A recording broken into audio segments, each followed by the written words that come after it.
उपेंद्र कुशवाहा जी को एनडीए डुबाने का काम नहीं किया है। उपेंद्र कुशवाहा जी के मन में पीड़ा है, चुनाव हारे हैं। आज जो है तेजस्वी यादव जिस भाषा का प्रयोग कर रहे हैं वो पहले भी इस प्रकार का बात करते रहे हैं। तो लालू जी ने कहा कि बेटा मेरे लिए पहले होता है, मैं बेटा के लिए क्या पार्टी को जो है अपने गिरवी रख दूं, इसलिए बेटा परिवार जो है वो महत्वपूर्ण होता है। ये दिखावा मात्र जो है इसलिए कि रात में फिर राबड़ी देवी उसके घर पर जाकर करके तेज प्रताप को उन्होंने कहा संयम बरतने के लिए, चुनाव के बाद सब कुछ ठीक हो जाएगा। नमस्कार, आप देख रहे BMW न्यूज बिहार, आपके साथ मैं हूं रिया सुमन। देखिए, बिहार की राजनीतिक में नया कुछ देखने को मिल रहा है। एक तरफ आप देख रहे थे कि लालू परिवार में पूरी तरीके से दरार आ चुका था, तो वही एनडीए में सब कुछ ठीक नहीं है।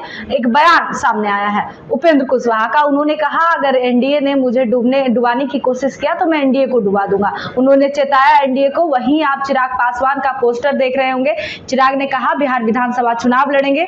वहीं आपको बता दें तेज प्रताप यादव का पोस्टर तेज प्रताप यादव ने ट्विटर हैंडल पे पोस्ट किया कि मेरे अर्जुन से मुझे अलग करने वाले का सपना देखने को मैं मजबूर कर दूंगा और उन्हें उस साजिशों में सफल नहीं होने दूंगा।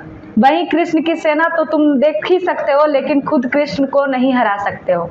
उन्होंने ये पोस्ट डाला है और उन्होंने अपने पिता और भाई के लिए आशीर्वाद का भी कामना किया। उन्होंने कहा पिता से आशीर्वाद मांगता हूं, तो दूसरी तरफ तेजस्वी को उन्होंने आशीर्वाद दिया और उन्होंने ये भी लिखा कि हम आपके साथ खड़ा है। अब बातचीत करेंगे बीजेपी से प्रवक्ता प्रेम रंजन पटेल इस वक्त हमारे साथ है। इतनी सारे बयानों के घेरे में एक तरफ उपेंद्र कुशवाहा का बयान कि एनडीए ने डुबाया तो मैं एनडीए को ले डूबूंगा। आप कैसे देखते हैं प्रेम जी? देखिए, उपेंद्र कुशवाहा जी को एनडीए डुबाने का काम नहीं किया है।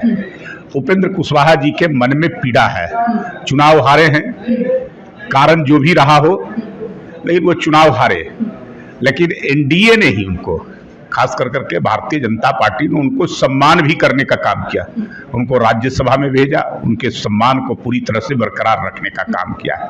लेकिन फिर भी उनको हारने का गम है, उनको पीड़ा है। वो पीड़ा कभी कभी वो व्यक्त करने का काम करते हैं, लेकिन एनडीए पूरी तरह से एकजुट है, एकजुट है। एनडीए में किसी प्रकार का कोई विवाद नहीं है। सारे लोग एक नेता कि हम नीतीश कुमार जी के नेतृत्व में हम चुनाव में जाएंगे और फिर से विजय प्राप्त करेंगे। सभी लोग एक साथ मिलकर करके चुनाव लड़ने के लिए सब लोगों ने अपनी सहमति दे दी है। चिराग एनडीए के साथ है, लेकिन अपने ट्रैक पे वो चल रहे हैं। वो ना कि एनडीए के ट्रैक पे चल रहे हैं, ना कि वो उनके कार्य को कर रहे हैं। उन्होंने कहा कि मैं बिहार विधानसभा चुनाव लड़ूंगा और कई बार उन्होंने कहा कि मैं बिहार लौटूंगा। तो क्या केंद्र को वो लात मारेंगे? नहीं, चुनाव लड़ने से कोई जो है किसी को रोक नहीं सकता है और इच्छाएं होती है।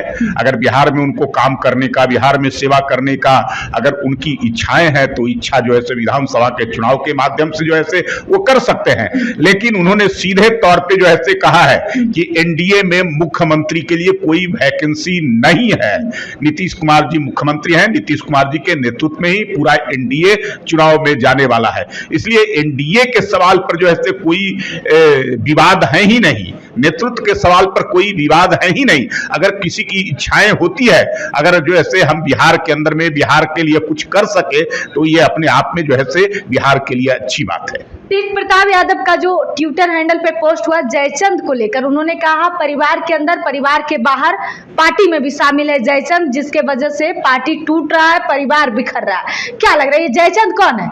ये उनके पार्टी में ना वो खुद बताएंगे कि उनके पार्टी के अंदर में जयचंद कौन है, कौन पार्टी को कमजोर कर रहा है, कौन पार्टी और परिवार को जो है के बीच में दूरियां बढ़ाने का काम कर रहा है। लेकिन आज जो है तेजस्वी यादव जिस भाषा का प्रयोग कर रहे हैं वो पहले भी इस प्रकार का बात करते रहे हैं। पहले भी जो है प्रदेश अध्यक्ष जगदानंद सिंह के खिलाफ कई बार उनकी कुर्सियों पर जाकर करके बैठना, उनको जो है अपमानित करना, उनके बारे में कई ऐसे शब्दों का प्रयोग करना जिससे एक सम्मानित व्यक्ति, एक लालू जी के साथ रहने वाला व्यक्ति और उसके खिलाफ अनर्गल प्रकार से बयान देना, यह अपने आप में दर्शाता है कि वो किन्हीं को बूझते नहीं है, किन्हीं को समझते नहीं है। कभी रघुवंश बाबू के लिए जो एक वरिष्ठ नेता थे, समाजवादी नेता थे और केंद्र सरकार में मंत्री रहे, लालू जी के समकक्ष रहे, लालू भी उनका सम्मान करते थे, उनको एक लोटा पानी की बात जो है उन्होंने किया कि निकाल देने से पार्टी पर कोई फर्क नहीं पड़ेगा। लालू के पास जब वो शिकायत गई और रघुवंश बाबू ने जब फोन किया तो लालू जी ने कहा कि बेटा मेरे लिए पहले होता है, मैं बेटा के लिए क्या पार्टी को जो है अपने गिरवी रख दूं, इसलिए बेटा परिवार जो है वो महत्वपूर्ण होता है।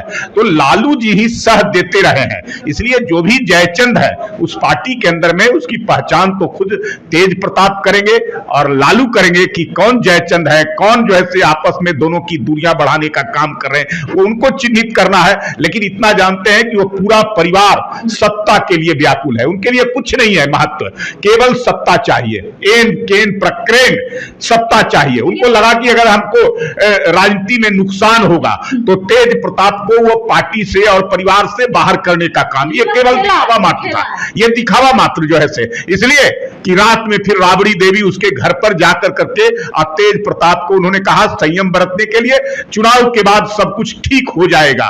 तो ये मुझे लगता है कि लोगों के आंखों में, बिहार की जनता की आंखों में धूल झोंकने का काम ये लालू परिवार कर रहा है। बिहार की जनता अब होशियार हो गई है, इनके किसी बुलावे बहकावे या किसी प्रकार के जो है ये आंख में धूल झोंकने का काम करेंगे तब उनके झांसे में बिहार की जनता नहीं जाने वाली है। चलिए, एक तरफ देखिए उपेंद्र कुशवाहा का बयान था जिसपे प्रेम रंजन पटेल ने कहा कि वो नाराज है क्योंकि उन्होंने चुनाव जो हारा है।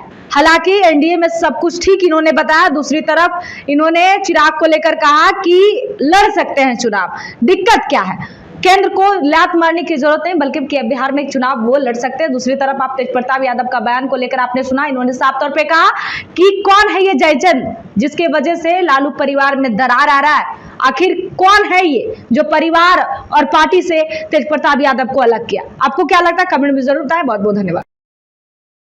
सूर्या हॉस्टल एक बार अपने बच्चे को जरूर भेजें। सीमांचल का सर्वश्रेष्ठ हॉस्टल, चौथी कक्षा से 10वीं तक कोचिंग एवं ट्यूशन निःशुल्क, बेहतरीन और हर सुविधा से लबरेज। हमारा पता है दलन कटिहार। संपर्क करें 7903464641 पर। हमारा वीडियो अगर आपको अच्छा लगा हो तो आप हमारे वीडियो को लाइक करें, शेयर करें और हमारे चैनल को सब्सक्राइब जरूर करें।